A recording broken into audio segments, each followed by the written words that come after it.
All right, we're live. Hey, everybody, welcome back. For those of you who are joining us in the live, we apologize for the delay. We had some technical difficulties, and I wish that we had one of those multicolored bar images over the screen to say technical difficulties and with some elevator music playing. But we don't have that, so you just had to sit and wait. And if you're listening to this for the first time and you're not live, you don't know any different anyway. So with us is Paul Santilli, and Mike's here, and I'm here, and Kevin's in the background. And Paul's a clinical social worker from Rhode Island, and he wrote a really cool paper that we somehow got wind of, and I'll let you tell the story. And beyond that, I just invite you to introduce yourself now to everybody and tell us who you are and all that stuff. Yeah, thank you. Again, I'm honored to be here. I am Paul Santilli over here on Rhode Island, East Coast time. So I wrote this paper called The Utilization of Gun Principles and Gun Handling and How It Can Be Used in Psychotherapy. So I myself am in the military. Currently, I'm in a National Guard setting, and I was doing clinical social work for the VA, and I kept finding a lot of interesting overlaps. And I don't like using the word I, especially when I'm presenting to an audience, because I want a kind of a universal truth to come through in what I'm speaking about. But this paper is used. Hopefully it will be picked up by a medical journal that finds it to be in their proper scope and what they want to deliver. But I'm here to talk about this paper and hopefully run it through its paces. And that's what I'm here. When Mike sent this over, I digested it very quickly and realized that this was almost identical to what we've been doing for the last 5 years or so since I joined up at WTTA, except you put clearer words to it and made it much more linear in its presentation, which I was super thrilled about. So the idea is like we're trying to not only demystify what counseling is to firearms owners, but bring cultural competence to the clinical community so that we don't chase away gun owners when they do seek care. But you've taken this a step further, which is something that we've been wrestling with for a while, which is actually integrating firearm usage into clinical practice. So, we already said that we're a little bit up against it on time. Why don't we just dive in? And I'm going to tee this up by asking, first of all, like what motivated you to start such a thing, because it's really well done, and I do hope somebody picks it up. But then also just take us through your writing and explain this I guess this structure of this template that you've produced for us. Sure. So again, military member. I grew up in a very guns are evil home, but then there was kind of this duality with serving the country is a very honorable and prideful thing to do. But those two things are kind of linked together, right? If you serve in the military, you're going to have some sort of weapons qualification to some degree or another. So then I was like, okay, guns aren't evil. Okay, maybe it's just kind of behaviors of how people tend to use them. So I got into the line of work, and as you're going through schooling to get your professional certifications, you always hear like, oh, use your clinical judgment. Make sure you're using evidence-based practices. And I'm like, okay. But then there was always like this like shadowy backhanded element when you're talking about guns and weapons. Yeah. And so that kind of struck me as a little odd. So from there, get licensed, and I'm doing the job. And a reoccurring theme of counseling was just weapon use. And I was like, okay, like I get it. So I was taking the behaviors that people were exhibiting, for example, heart rate, right? And when they're getting ready to pull the trigger, or anxiety, and how if they were having a good day at the range versus a bad day at the range. So meeting the clients where they're at is something that's typically said in a clinical setting.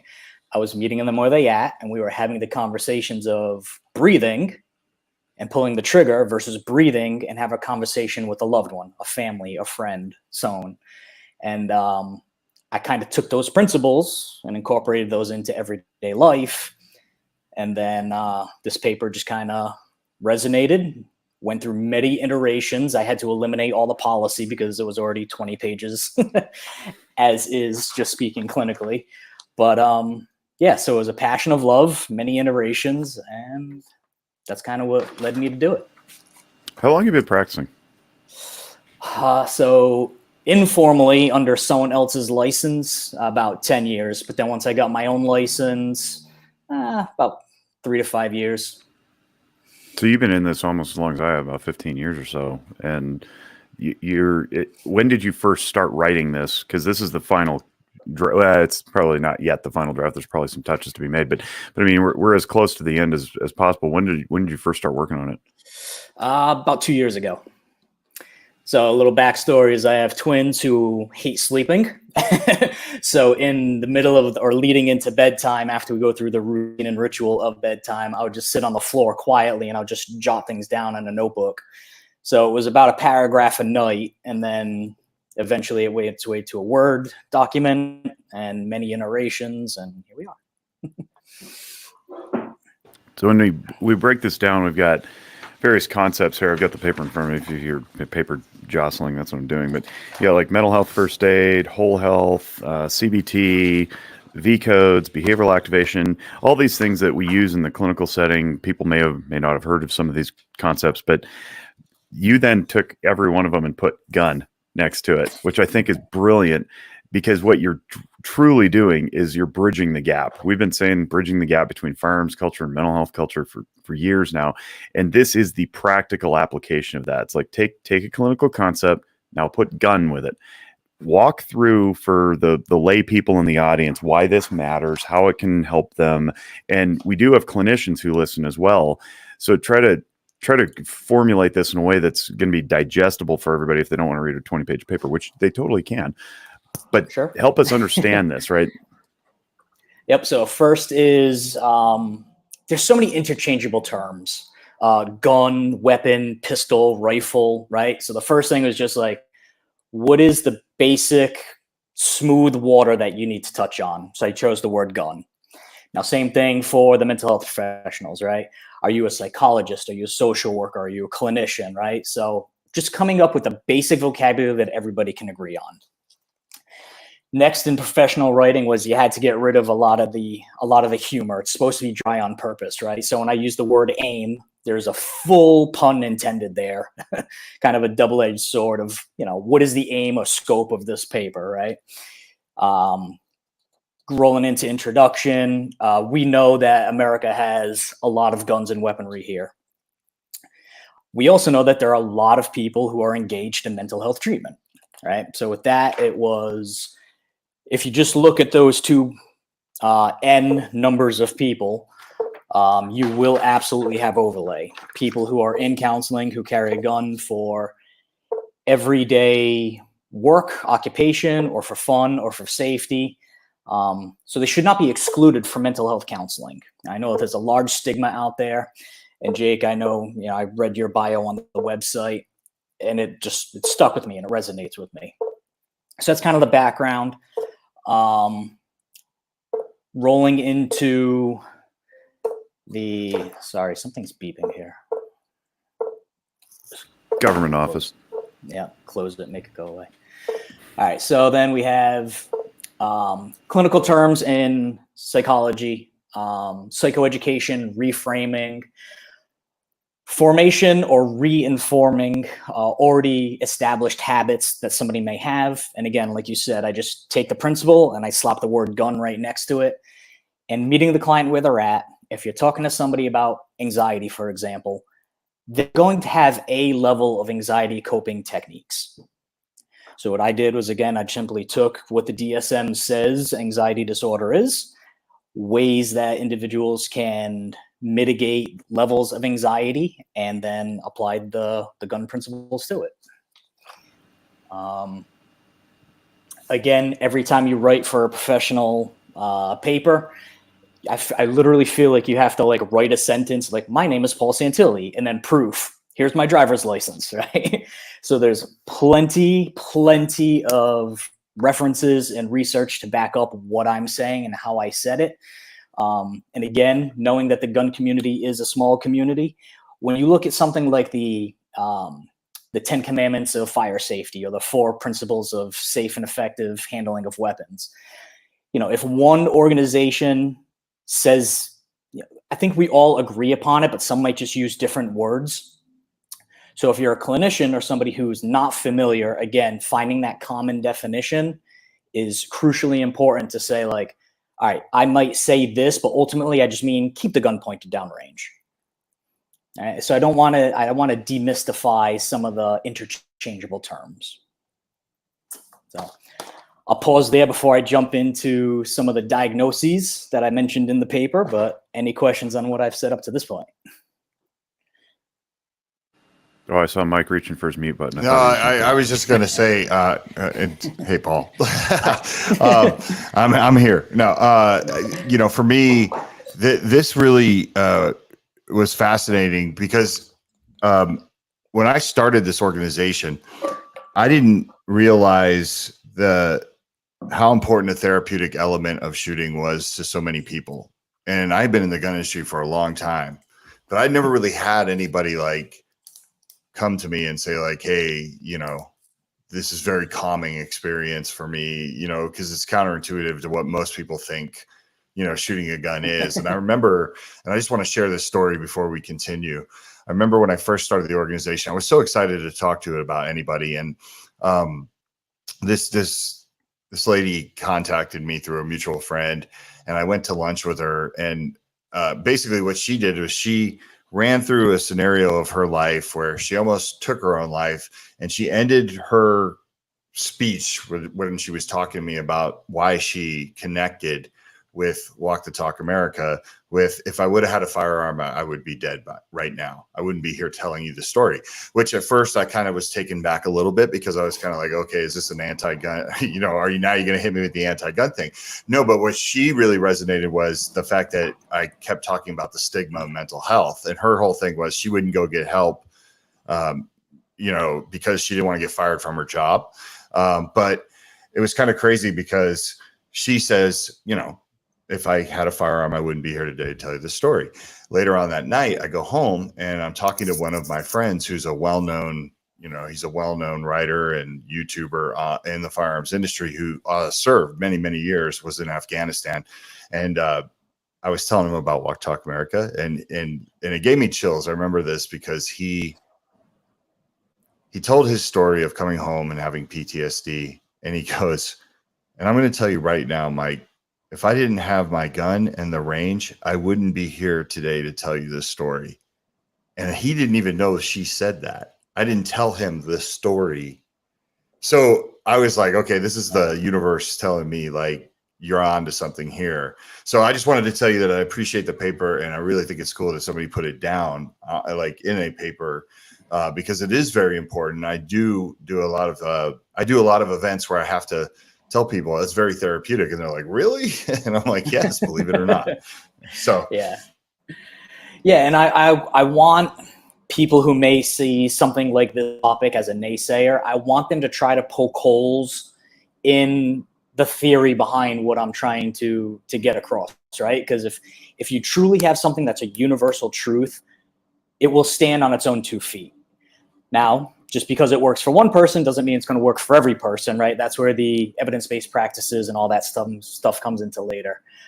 But yeah, I've talked to plenty of guys and girls. It's like, I'm grumpy. My husband, my wife, they made me go to the range because when they're using the principles that they learned, they come back, they feel lighter, they're happier. So yeah, it's absolutely relevant to day-to-day life. Are you familiar with Johnny Pirelli? Negative. Or any of his work? Sorry. So Pirelli, we often refer to as like the godfather of guns and mental health, because he came out with the very first publication. I'm staring at it right here, called The Behavioral Science of Firearms. It's like a 600-page literature review for all intent and purpose. And it's really well done. It's groundbreaking in that it was really the first, and the reason behind it, you can listen to his interview on our show from a couple of years back.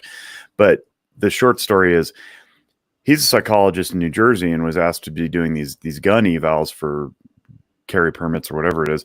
And he's like, I have no idea what you're talking about. And he consulted with a bunch of his peer colleagues, supervisors, mentors, couldn't find anybody with any literature whatsoever. So he's like, well, I guess it's up to me to write something. So he did. And now he's got another one called Firearms and Clinical Practice that just came out also very well written. And it's for the practitioner rather than the general public. He now has a 10-hour CE training. It's basically a cultural competence, very similar to what we offer on the website. And now you're adding this to the dialogue. And I want to point out something in here. You did a very good job of writing the way that you said, which is, and I agree with all that. Truth should stand on its own, irrespective of the person delivering it or the post-nominal letters that they carry or whatever certificates are hanging on the wall, right? So I think for so long, our firearms community has had so little to point to that we couldn't even enter into the practitioner community to give them this information because nobody knew how. And with your work, Pirelli's work, what we're trying to do, and now I'm actually really proud to say that Andrew Hartz, who has also been on the podcast, he's founder of Open Therapy Institute out of New York. He's put together a series of trainings with a bunch of really smart people, and I'm glad to be included in that, to do more continuing education on quote unquote, forbidden topics or, topics that practitioners often self-censor. And I'm going to cover firearms, but I want to highlight something in here. You put limitations, right? There's no other publications for this data set. And that's really true for all intent and purpose. We can find all sorts of research on firearm violence, right? So-called gun violence. And we don't have anything that speaks to the clinical integration of somebody's favorite hobby or interest. And that's exactly what we should be doing as practitioners. We should be taking the people, the patients, we call them patients at my agency, the clients who come through the door, and we ask them, well, what do you do that makes you well? And if they're afraid to say shooting because they're self-censoring because they've got a stigma about it, or our profession has helped perpetuate that stigma, we're not going to help that individual. And we end up causing more harm than good. Now, you overlay that with some of the policy issues like red flag laws, and people are even more skittish now to come in. So you say, the article has certain limitations that need to be addressed. It doesn't cover the financial aspects, right? And all that stuff. That's all true. But I think until this point in time, and I'll say broadly, it's like the last 3 to 5 years, we didn't even talk about it. So now at least we can start talking about what gets in the way. So if somebody says, I really like exercise and working out, that makes me happy, but I can't because my knee. Okay, well, now I, at least as a practitioner, am informed about what makes this person tick. And I won't just go prescribing bike riding if they can't ride a bike. But if I don't know that they love shooting, and I also don't know that shooting has a therapeutic capacity to it, I'm just going to be talking in circles. We're going to be on a treadmill, and we're not getting right to some of the very appropriate prescriptions that we could offer somebody. And I love working backwards in something like this. So I'm going to read your conclusion. In conclusion, the principles of mental health practice can have a positive impact on the gun community. Of course, we all believe that. By broadening their practice and gaining a deeper understanding of their client's community, mental health professionals can effectively promote self-care and adapt clinical skills to be more applicable in treatment. When these two communities collaborate, the potential for success ranges from individual to societal levels. And that's the key. We don't know what the number is, somewhere between 80 and 130 million gun owners, right, in America, something like that. And that is approximately a third of the population. Now, if you augment that to people who own guns and live with them, we're well over 50% by most of the metrics that I've seen. We cannot afford as clinicians to be ignorant of half of the population that would walk through our door. So if we start integrating this into our clinical practice, we can have population level impact, needle moving impact. And, as much as we bemoan the Dr. Vivek Murthy coming out and saying, gun violence is a public health crisis, that's the discussion that has to happen, but it has to happen in the individual level first, right? One-to-one in the office. So talk a little bit about that and like what you're seeing and how you apply this individually in your daily work life. Sure. So, and Mike, I do want to come back to the safety piece because obviously you can't talk about guns without talking about safety, and same thing in the clinical realm. But Jake, to your point first, so I think in the gun community, right, we often hear about the 4 boxes, the election box, the ammo box, the soap box, right? And then we have where we live, and we have, our community and inside the walls of our home, and then we have outside and the larger community. So I wanted there to be a place for like medical discussion. right? So if it works for one and it works for all, great. And then, sorry, the gerbil fell off the wheel. Give me a second. It's Monday. Gerbil is tired. Yes. What do I got? We got conclusions, limitations, discussions. I love these brain farts. It's nice to know that I'm not the only one who has them. A million thoughts all racing at once. I'm sorry, I totally lost my train of thought. That's okay. I try to pick you up there. It'll come back. Let's go to the safety thing. You're talking about putting safety in the conversation. Yes, please. All right. So for either the clinician or the user, all right, safety is paramount. We know that there's a suicide problem in America.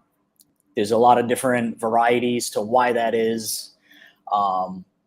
So if you're a clinician and you hear your client say, I like guns, don't be scared of that. They can use risk management versus risk avoidant, lean into that with safety as the backdrop. So I'm actually flipping to my safety page. So again, all the gun industries out there, GOA, I'm sorry, I don't want to say any one to fear of eliminating the others. Right, so we have our commandments of fire safety. We can talk about safety and firearm use. We can talk about range safety officers. We can talk about storage that works for you in your household. As a clinician, when you hear someone talking about harm reduction or eliminating harm altogether, guns can be extremely safe. I know that this is more in the central part of America, but there's a lot of high schools that have trap leagues. They can apply for colleges and scholarships to go to trap meets and to do all these different types of shootings. And a lot of times there is zero injuries. So if you take safety, I'm not even talking like end of life safety, but just everyday safety. Compare that against soccer, twisted ankles. Compare that against football, concussions. Handling a gun can be very safe. So don't be scared of that. And if you're a clinician, lean into it. It's okay. Other things with safety, and again, many of the gun organizations echo this, don't use a firearm under the influence of alcohol or prescription drugs. I think these are both common sense things that if you're just having an off day, maybe reschedule your trip to the range. There's a level of maturity that comes into gun usage. All of these things go into that safe and appropriate gun use. And again, if here in America, you turn 18 and you're considered adult by every single lens of the world, including legal, be an adult, be mature. And if you want to do these things, it's perfectly safe and ethical to do them. We just ask that you do them safely. I think and that's if you one have of questions the things. about safety, sorry, one last thought. If you have any questions about safety, one of the things I love about the community is if you're fumbling around or if you're cautious or like having a thought, ask somebody. There are so many willing participants to be like, oh, well, let me show you how to do this safely or how to do that safely. It's not like we have a treasure chest of secrets. We want to share the information. So No. That's great. And I was going to say, one of the things I think stands in our way as practitioners is the way that we're trained. And I don't know how your education is, but I've rubbed elbows with enough people across the country and around the world actually now who've gone through some sort of psychiatric training. And it seems to me that our discipline stands very unique against the backdrop of the rest of the medical world in that we've been told to be overly fearful of all sorts of things, not the least of which are lawsuits, right? We're told like, don't do all these things. Don't be on social media. Don't produce articles. Don't go on interviews. Don't. And I was even told, bizarre as it sounds, don't have alcohol in public because one of your clients may see you and that will create a trigger effect that will lapse them back into non-sobriety or something. It's like, it's so crazy how protectionist we become, and to fear the lurking lawsuits or the licensing board coming out, coming after us or whatever. And it's simply not true. I mean, if it were true, our liability insurance would be way higher than it is. So I think we're programmed to be afraid of things. And we're certainly just by nature afraid of things we're not familiar with. And when we don't get training on the unfamiliar topics like firearms, then we just tend to avoid them, or we say don't.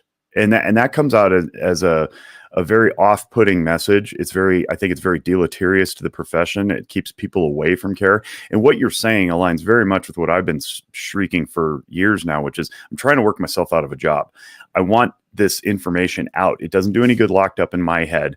We don't have a treasure trove of secrets. I want to pull the curtain back and teach everybody what I learned through graduate school or whatever, and empower people to stay out of my agency. I mean, if I can work myself out of a job, then I'll be really happy because everybody will be healthy. This is essentially what you're saying to the practitioners, but also to the gun community. It's like, hey, use what you already know about going to the range, being tactical with your competitions, all that breath control stuff, the self-awareness.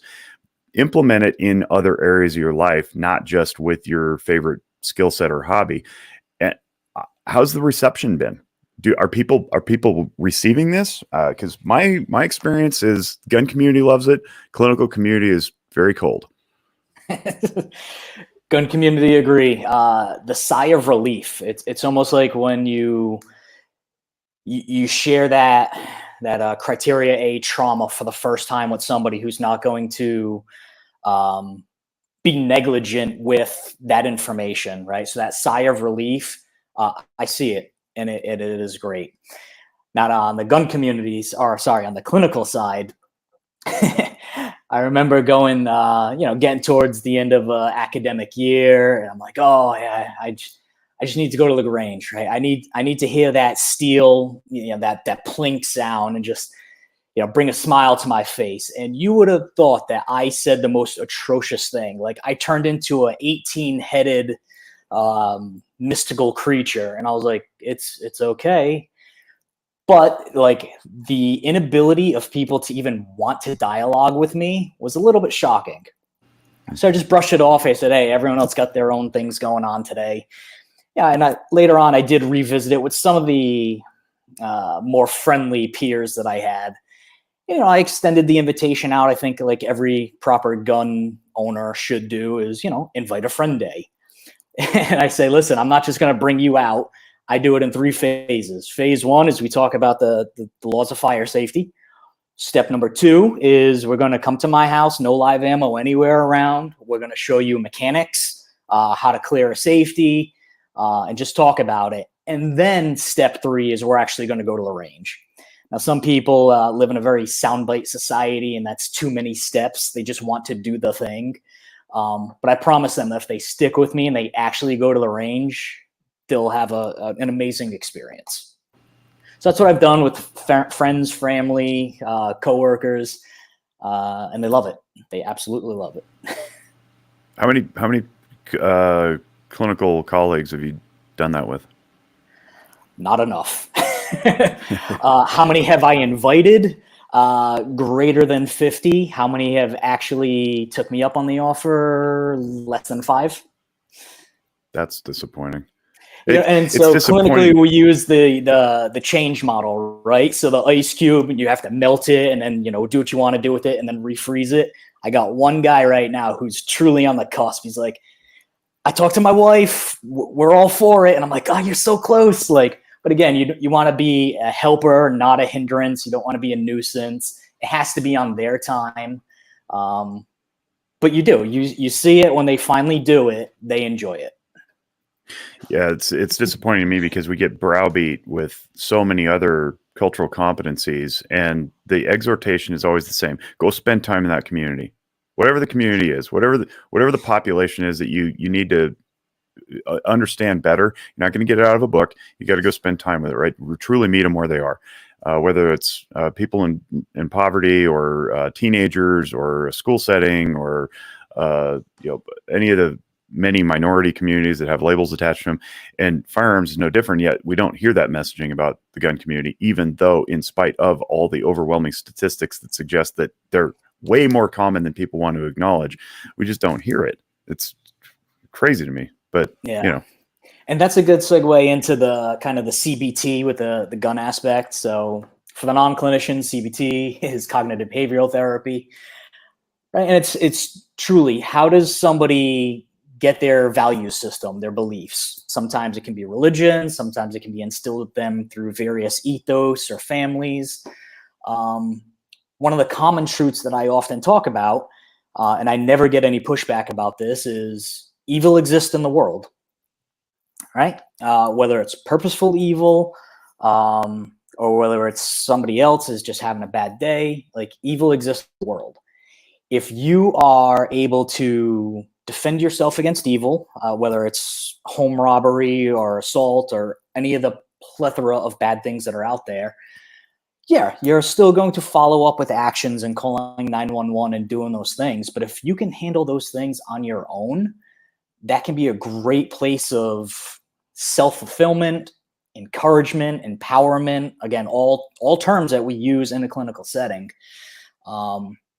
So when I have those conversations with people about, are you even open to going to the range with me? I am absolutely having discussions about their beliefs, where they come from, how they got there. And that itself can be its own, 10 session discussion. Totally. Yeah. So I want to kind of circle back to, you said like the gun side takes really well to what you're doing. Now, do you mean gun owners, or are you talking about like gun industry? Because I know how we met is through Freddie at AmmoLand. He passed me your information. They took a pass on, I think probably, I don't know if it's publishing your article or having you on their platform.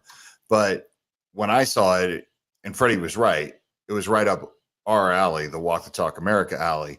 But how have you shopped it around to any other gun outlets to see what they thought of what you were saying? No, what I'm doing with this, with the exception of the medical journals, everything that I'm discussing here today is usually in one-on-one or group settings, defined as 12 or less. I would be open and willing to have those conversations with larger outlets, but a lot of this is very much where the rubber hits the road, and it's in the clinical office. Okay. No, it makes sense. It's just, it was like I said, it was kind of out of left field when the email came through, and it was absolutely fascinating for what Jake and I do on a daily basis. But I was just wondering how, sometimes I think AmmoLand and some of the other outlets have trouble still understanding what Jake and I are doing with Walk the Talk America.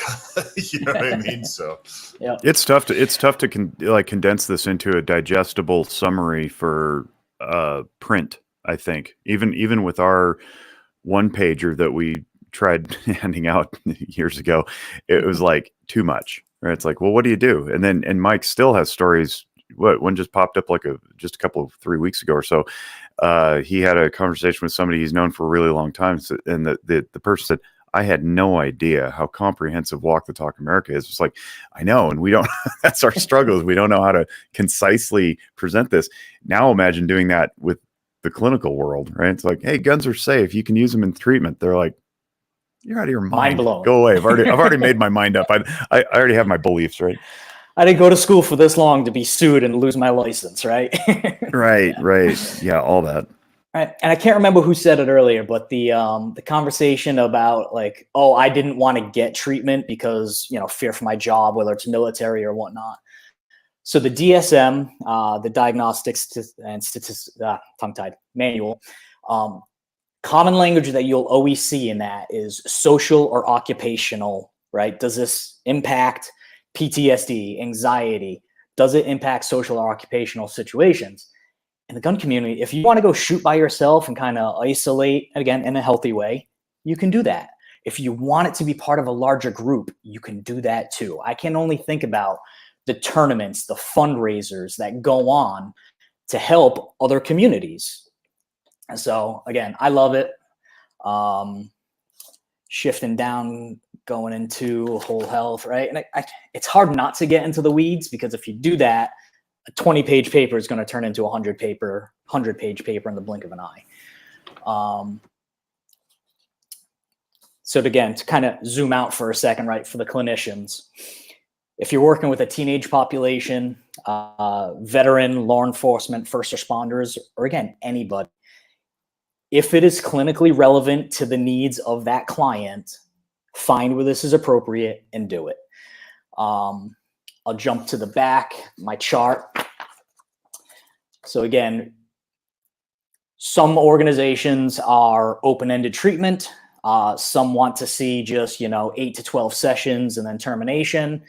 So as a provider, you have to know how this works for you. So I'm a simple man. I like basic math, 5, 10, 15, 20. I can add that way. So I took 10 sessions and I broke it down. So much like I do with my family and friends, before we even get to the range, there it is, beautiful. So mental health on the left side, gun skills on the right side, 1 through 10. So administration, overview, and checklist, right? I have a checklist for leaving my house: keys, wallet, cell phone, right? If you're going to work, do you have your lunch? Do you have gas in the car to get there? Same things apply at a gun range. Are you indoor or are you outdoor? Do you have your eyes and ear protection? Jump down to number 2, psychoeducation, ground rules, terminology. I think we need a universal vocabulary and definition. So this way, when we're talking about things, we're not getting lost. When you say something, you mean something. So taking those same principles to the gun community is nomenclature, tear down, build up, safety commands. Regardless of what you're doing in your stall, if you hear somebody say, knock it off, cease fire, you need to know how to respond. Same thing in life, right? If somebody gets into a car accident and there's a police officer out directing traffic around it, you need to know what that means and how to respond to it. Again, I know we're up against the clock, so sorry if I start talking faster. One of the limitations is I did not talk about distances with shooting, right? So we know that 7 yards, a lot of the FBI studies say, when gun engagements occur, they're typically at the 7 yards. But again, if you are a hunter and you might be doing some long range shooting, 7 yards is a stone's throw away. You have to know what is appropriate for your client. You have to know your limitations as well as theirs. Triggers. Sorry, pun intended. Right. So clinically, triggers. If an individual may have PTSD, and the smell of the indoor gun ranges, especially gunpowder, recoil, maybe you can still use some of the principles with firearms, but maybe switch it into archery. Okay. Just because you have to make modifications doesn't mean you're throwing the baby out with the bathwater. A lot of the principles still apply. Larger community, expanding the community, and again, different types of shooting. I could say pistol range, hunting, paper targets, steel targets, with movement or stationary. It's such a diverse world out there. And for the individuals, a lot of the clinicians who don't know about gun shooting, there's a whole world out there. So make sure you know what your client wants to do. I think that part's really overwhelming to most people too. And I've said this before, a lifelong gun owner, didn't really get into the culture until I joined WTTA. And then when I started going to my first few, I need to get back into this actually, it's really enjoyable. My first indoor pistol leagues, I was intimidated. And I mean, I've been doing this long enough that I don't get intimidated in most things. Most things I go into with a pretty open mind, presuming that I don't know much. But I was intimidated by what I saw other people carrying, using, discussing, and even that list that you just rattled off with movement, without movement, distance, close proximity, all that stuff, steel, non-steel. It's an overwhelming diversity within that community that I think can shock enough people into just saying, I don't want to go there. And my invitation or my exhortation, I guess, to the clinicians is start somewhere. And it's okay if you don't know everything, because my experience with the firearms community is most people are not proprietary with their information. They're not selfish. They're not looking to be egotistical or embarrass the newcomer. Most of them, I mean, the vast overwhelming majority that I've encountered will take you under their wing and say, hey, let me show you some things. It can be overwhelming. It can be intimidating. Just walking into a gun shop being like, if you're a novice, or a completely ignorant person altogether going into a firearms retail store, forget the range aspect. It's staggering what hangs on the walls and sits behind the cases and stuff like that. It's crazy. And I look at that as an opportunity to learn. I love learning and I love growth, but I understand it's also very scary. And if you're not used to that, or if you've got a head full of misinformation that says, guns are bad, guns are dangerous, guns are violent, avoid guns, boo, hiss, you're just not going to go there at all. And that does your patients, your customers, your clients a disservice, because you can't afford to be ignorant of this if it can be therapeutically beneficial.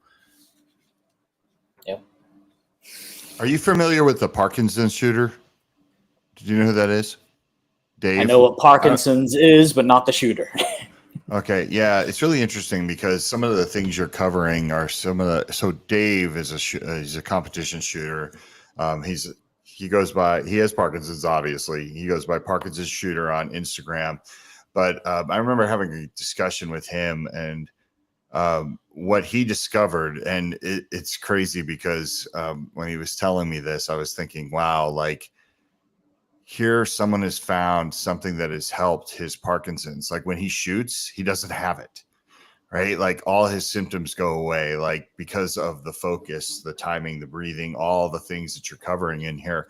And I remember I'd ask him, and this is a few years ago, so I'd have to probably check in and see how he's doing. But I remember thinking, wow, what a tough thing he's up against. Like he has this, like, why can't this be implemented, even if it's in a video game style for people with Parkinson's?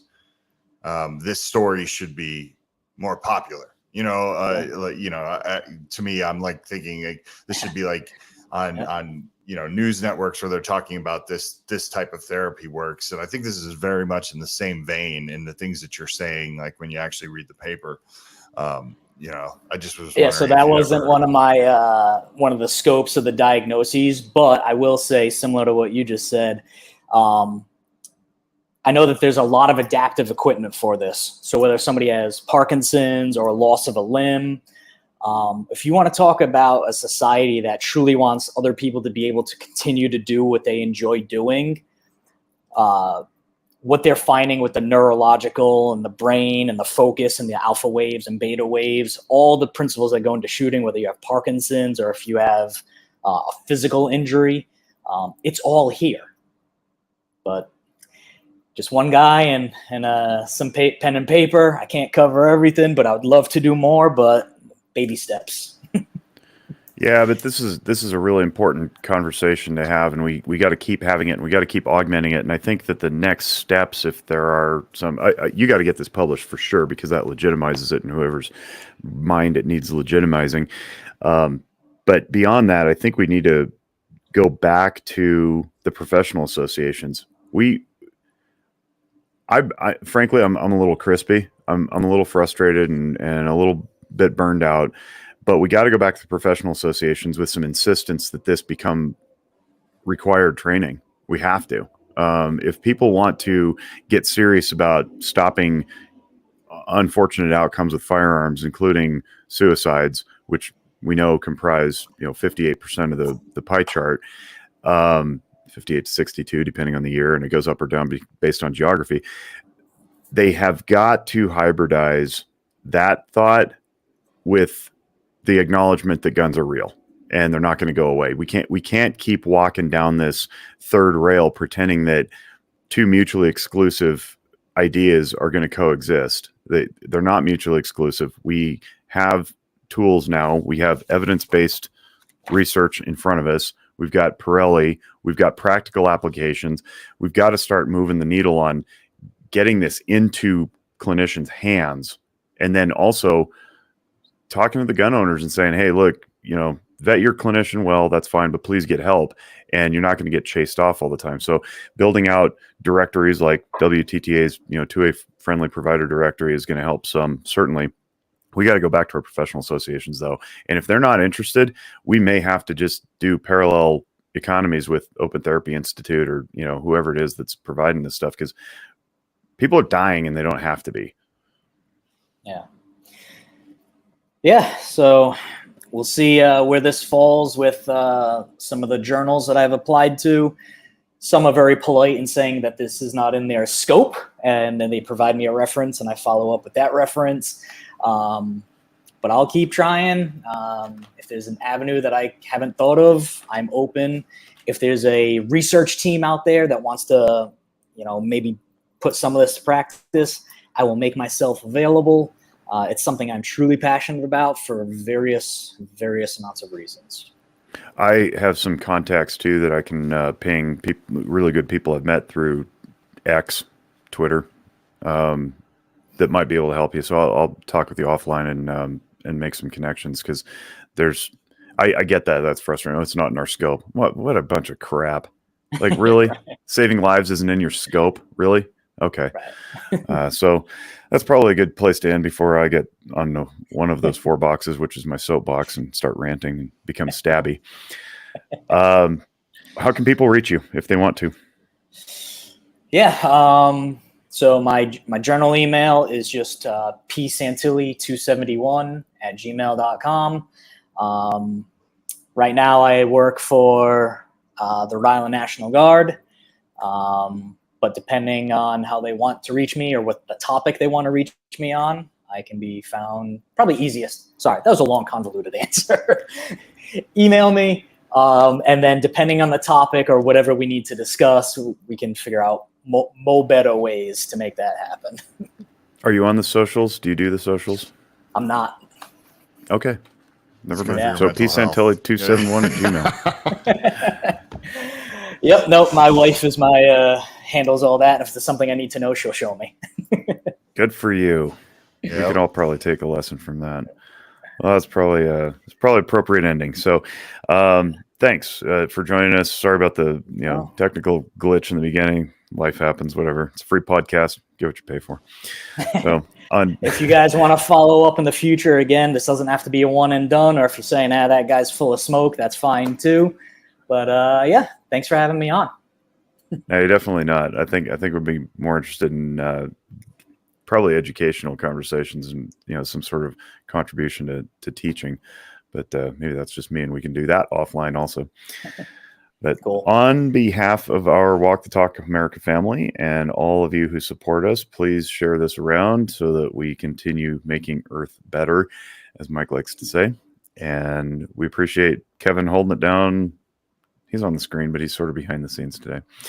So thanks, Paul. Appreciate you. And we'll be in touch. On behalf of everybody who makes this possible, we wish you all great mental wellness. Bye-bye. Thank you. Bye.